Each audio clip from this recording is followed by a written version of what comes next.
Pirates have long fascinated the minds of men. Rebellious, adventurous, and free-spirited, they carved their own path in the world. After serving 10 years in the Navy, I took the plunge to write my own story. Since then, I've learned directly from some of the most savvy marketers in the game. My name is Ben Perry, and welcome to the Pirate Marketing Podcast. So if you've been sleeping under a rock, then you're not aware that most of the internet, most of the known first world is talking about Chat GPT or Jarvis, or I think they renamed themselves to Jasper because they got a lawsuit from Disney, of course. But brilliant marketing on their behalf. Jarvis made a ton of sense to name your AI. But yeah, like the question is AI going to replace sales? Well, that's kind of a loaded question, isn't it? What kind of sales? What kind of sales are we talking about? Are we talking about like car sales? Are we talking about like door-to-door sales? Are we talking high ticket sales, like selling a coaching or consulting program? Are you talking about like the kind of sales that requires a relationship and you got to sit down and have a conversation? Seeing what the different options are if you want to bring different people together for a real estate deal. So what kind of sales are we talking about? Well, I'm only going to focus on what I know, which is the online high ticket sales industry. And I do not think that AI is anywhere close to taking over sales. Now, there is kind of a side thing. It's not AI. It's people who are promoting, being able to close high ticket sales in the DMs or over email through an ugly Google Doc. Travis Sago is probably the lead person on this. If you're not familiar, highly recommend Travis Sago. The guy is just brilliant. And it's interesting. He's able to help people without coming off as chormy. He's just seems like he's got a genuine heart about him. But anyway, even that is, I think, like you could do it that way. But here's my critique of closing sales by the DM, if you will. Do I think there's anything wrong with it? No. However, I think, and this is just my opinion here, but I just happen to be right, I think that learning how to do high-ticket sales and doing high-ticket sales and getting onto a call and going through the discomfort of learning how to do it, I think it's a prerequisite before you just go all in on DMs, before you just go all in on trying to sell through email. I mean, even Travis talks about how in order to get the email and the DM sales to work, you kind of have to already know what the market is saying. And I don't know a better, faster way to figure out what your market is saying, what their actual pain points are, than getting onto a call and asking them directly, which is all sales is. Now, when it comes to how fast you can get paid, you might be going back and forth with your emails and your DMs. I personally don't like how long it takes. I don't want to get into a pen pal relationship with somebody.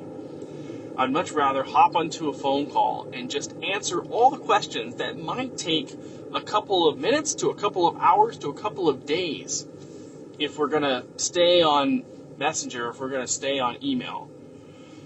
But I can already blaze through all of that in a single call. And think about what happens. People get busy. People have circumstances come up.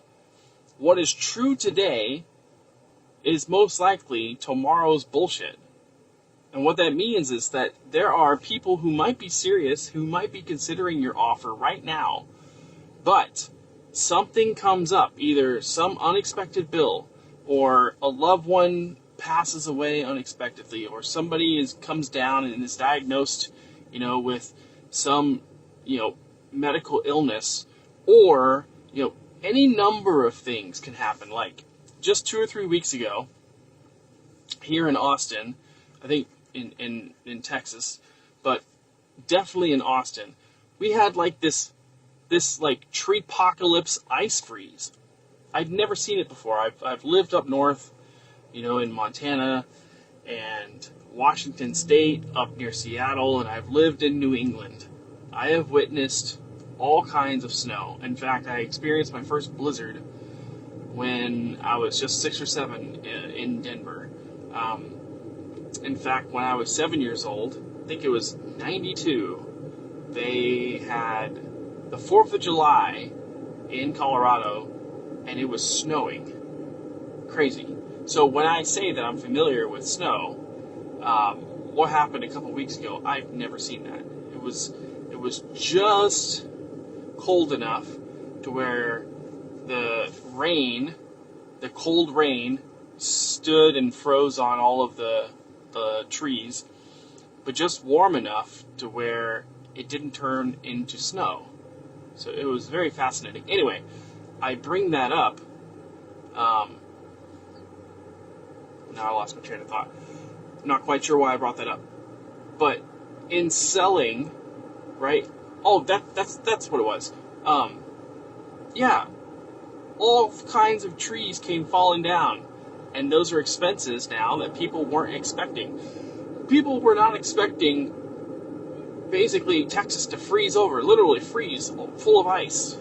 And so that's why I don't like selling over the DMs, or I don't prefer it over just hopping onto an actual sales call.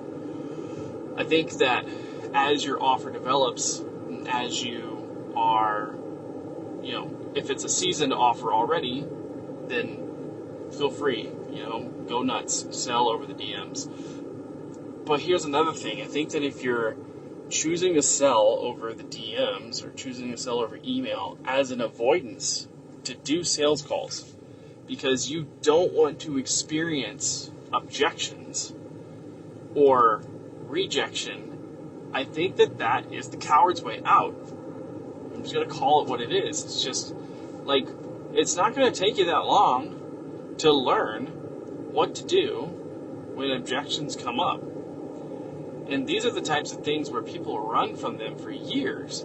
But when they finally face them, they're like, man, it actually wasn't that bad, actually. And the upside is that if you're selling high ticket, and for this purpose, I'm going to say high ticket is anything that's 5K or more, then you actually get a nice commission check along with that. And not only that, but let's say that you're only in sales, and that's what you do, you're just a salesperson. Yeah, you're going to collect the commission checks, but then you're also developing a skill to where if you want to create your own high-ticket program or service or product, you now have the skill to be able to sell a $5,000, $10,000, $25,000, $50,000 product or service. Like, it's an invaluable skill to have. So back to, is AI going to take over sales? I don't think so. Not for this industry, not right now. It might. I'll leave that open.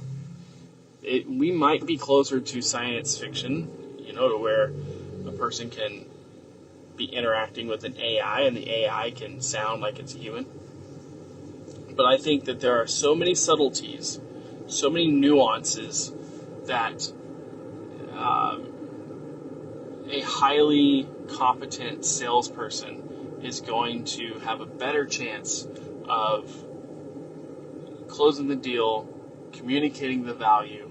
And besides, people, what do I talk about? I talk about how people want to know, like, and trust you, right? And that your posts are really, they're communicating two different things. One, they're communicating your competence, and two, they're communicating your character.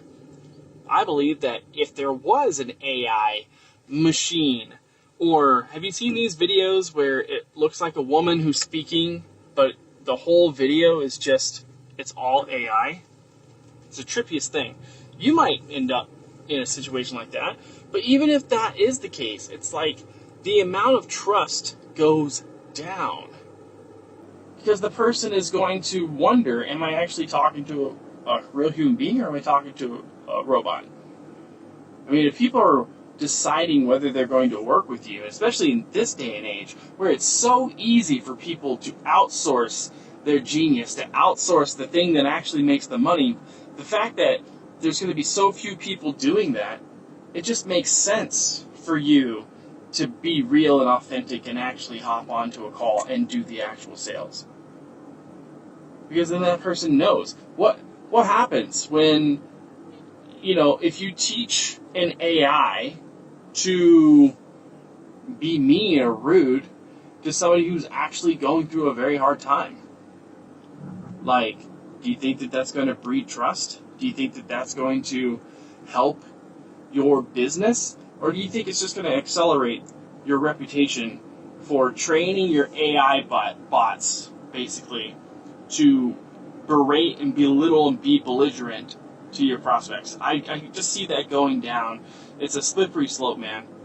I wouldn't recommend it. So, just go and learn some high-ticket sales. Or listen to this podcast, right? I'm going to be dropping tons of value, right? Little things about objections, little things about, how to be able to be more human. Because I think that at the end of the day, people are looking for somebody who's competent, somebody who knows what they're doing, and, AI will probably take over the more menial tasks first.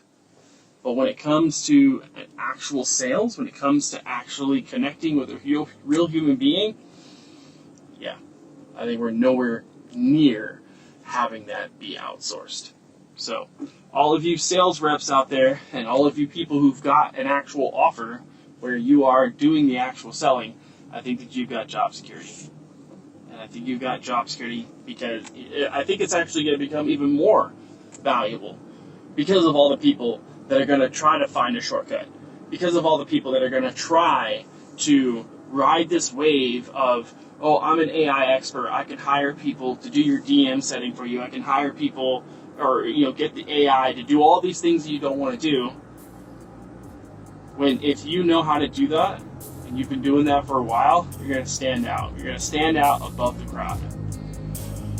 So, that's my rant. Hopefully it was valuable for you. This is where I'm going to dock the episode.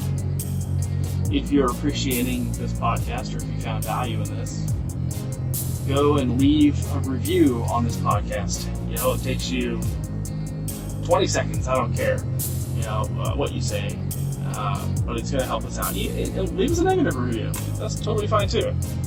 But appreciate you, and I'll catch you on the next one. Sabi.